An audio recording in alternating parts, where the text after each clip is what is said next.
Hello and welcome to Gartenzeile, dear hydrangea lovers, in this new video about the popular farmhouse garden plant. We have already demonstrated a multitude of tips and care for the hydrangeas in our series. Today we're going to talk about potted hydrangeas and what you absolutely need to keep in mind. Have fun!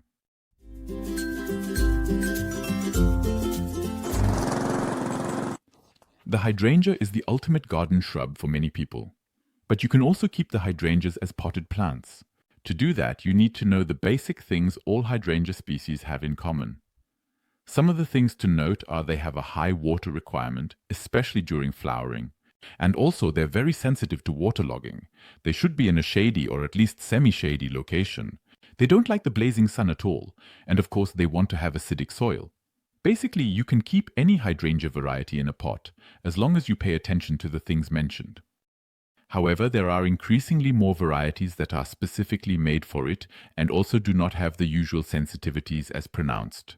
The panicle hydrangeas are a good example of that. They're not that well known yet. Its Latin name is Hydrangea paniculata, and they are considered easy to care for and resilient.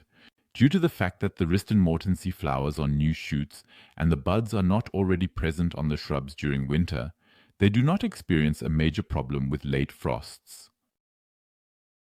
They can ruin the bloom of any regular hydrangea because the buds have already ventured too far when it freezes again in April or May. Additionally, they feel comfortable in pots and can also be planted in regular garden soil. And most importantly, they can even tolerate sunny locations. The Pinky Winky and Vanille Fraise varieties are very popular. Initially they bloom white and then change to red. Basically, hydrangeas have shallow roots and as a result thrive in pots and other types of containers. However, the plant tub must be generously sized so that they feel comfortable. You should definitely choose a planting hole for the hydrangea with a diameter of at least 80 centimeters.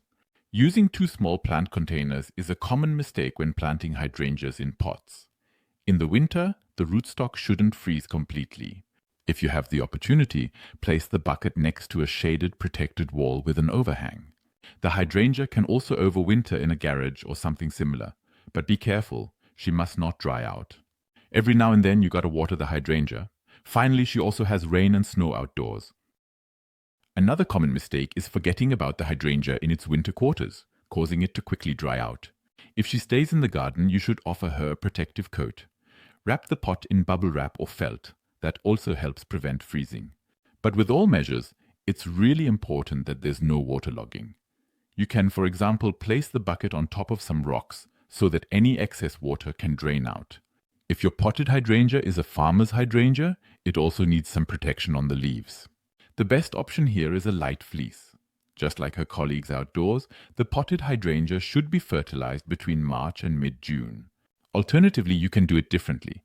Just give the plant liquid hydrangea fertilizer every 8 to 14 days when watering. Here you must be careful it doesn't become too much because if there's too much fertilizer, hydrangeas will grow long and bloom later. Then it can happen that the bloom comes too late in the year and doesn't really bear fruit anymore. For the potted hydrangea, you should prefer compact varieties and preferably those that bloom on freshly grown wood. That includes varieties like Endless Summer or Forever and Ever, among others. Overwintering in a frost-free space is definitely recommended, and it does require a significant amount of effort. You should have a clear understanding of that. However, if there is a favorable chance, such as a hallway or a conservatory, there is no issue with utilizing container gardening for cultivating basic farmers' hydrangeas that would enhance the appearance of the terrace or balcony. The key is, most importantly, to prevent waterlogging and not let the plants fully dry out. And when it comes to the location in summer, remember not to expose hydrangeas to direct sunlight, because they really don't like it and are sensitive to sunburn. A hydrangea needs up to 10 liters of water a day during the hot summer season. Don't forget that, dude. If the bloom is quite low, it frequently comes down to one of these three things: too much sunlight, too little water, or excessive water. If you want to give it a try and keep a hydrangea in a pot, it's best to start with a medium-sized plant. A small plant that you have grown yourself is not as resilient, so it is not truly suitable. You should place those in the garden, in the soil. We hope you enjoyed this video.